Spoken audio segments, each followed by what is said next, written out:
you know, it seemed to me that the opposite end of being disciplined and doing your job was not wanting to do your job at all and being deviant. And so I could study that in schools, and it was really easy, you know, to have a measure of how much you're doing your job as a student, A's and B's and C's and whatnot.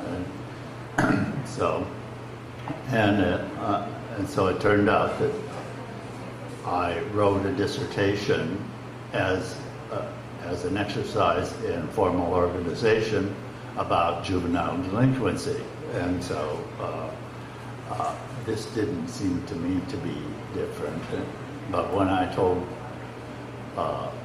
Phil Selznick that I conceived this as being a dissertation about Weber's theory of how bureaucracy makes discipline possible, I mean, he looked at me as if I was a bit nutty, and he would have to cut me down to size pretty soon. Well, the same thing seemed to me to be true of our relation to economics, that we were just, economics was just coming out of the institutional economics phase. And I read all of that, but the greatest book in that tradition was, I think, John R. Common's Legal Foundations of Capitalism. And he was doing a sociology of how value in a firm came to be legally defended and in principle alienable.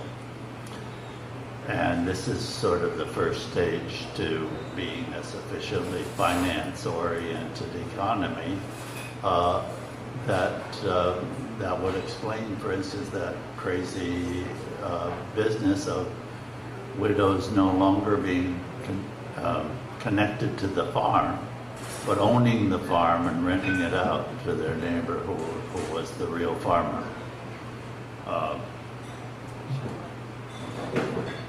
What? Just one second.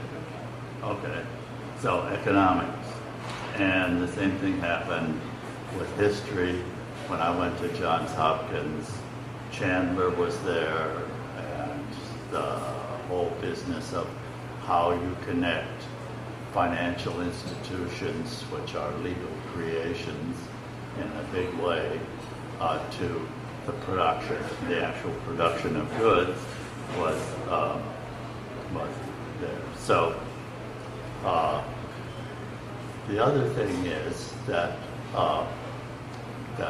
I published quite a lot as a young man, a lot faster than I do now. And I didn't realize that much of that was going to disappear by the time I was an old man.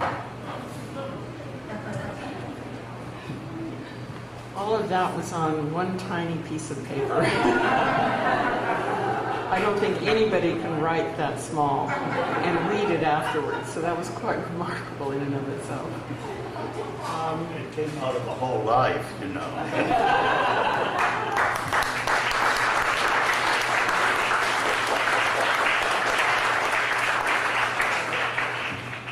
This is a very unfair exercise for these two men, asking them to try and summarize everything that they've done in their careers in a nutshell, when all of it is so richly embedded in a set of context and history and everything else. So I do apologize to them for asking them to try and simplify what are obviously complex answers to what apparently are simple questions.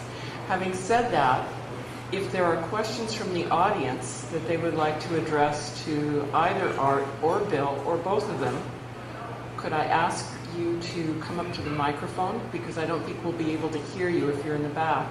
Introduce yourselves and pose the question.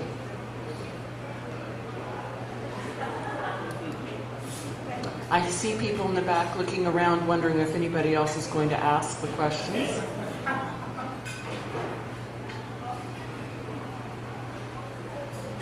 See the waitress is coming this way. Someone is coming forward. Thank you. No, that was simply someone seeking cutlery. All right. So I will, yes, please, Mary, please come forward.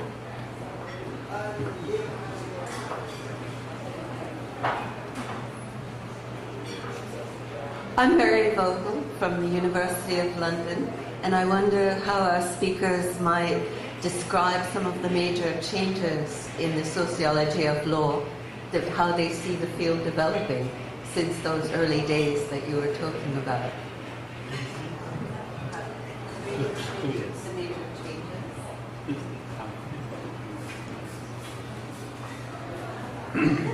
Excuse me. I went to the book exhibit, which I'm sure you all do, and I was looking to see how many things were in the sociology of law in that exhibit. And I was astounded at the number of books that now have law in the title or are the subject, law is the subject of their study. It's amazing because, as I said, when I started, I didn't think there was a field called the sociology of law, and I wasn't sure that anyone would ever read anything you wrote in that field. And now it's certainly one of the major forces in the development of social science today.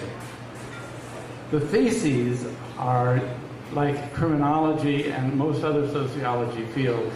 They run the gamut.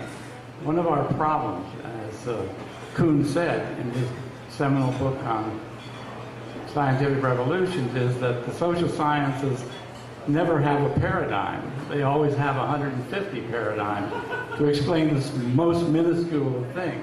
And I think Art summed that up when he said, find a variance and develop a theory. So what we have is, for every variance, we have a different theory. I see the problem with the sociology of law and the problem with the social sciences as being very much the same. And we've never been able to organize a major part of the discipline around any particular paradigm, but we always argue over sometimes subtle differences between paradigms that are really representing the same point of view, and at other times we develop radically different paradigms. We ask different questions, we come up with different answers, we come up with different perspectives for trying to interpret that. So in my view, one of the problems is that we need a more physical science model where a group of people will get together and devote all their energies to trying to explore a particular paradigm. I don't anticipate that that's ever going to happen. In some ways that makes our field very rich. In other ways, I think it hampers development in terms of continuity, because every year or every 2 years we have another paradigm that people think is the answer to all of our problems, and it lasts about 6 months before it's replaced by something else.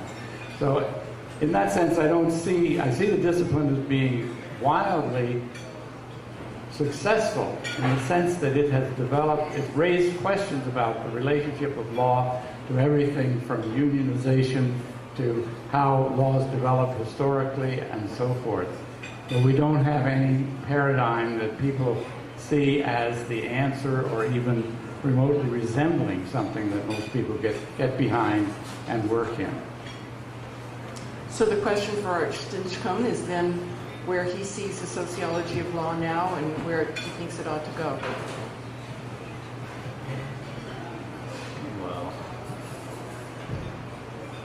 Well, for an old man to say where sociology is going to go based on what he learned in the 1960s, what he learned in the 1960s projected into the future. It seems to me that when the sociology of law was sort of not a separate field, so that you wandered into it sometimes and you wandered out sometimes and whatnot, that gave a healthy sense of the context.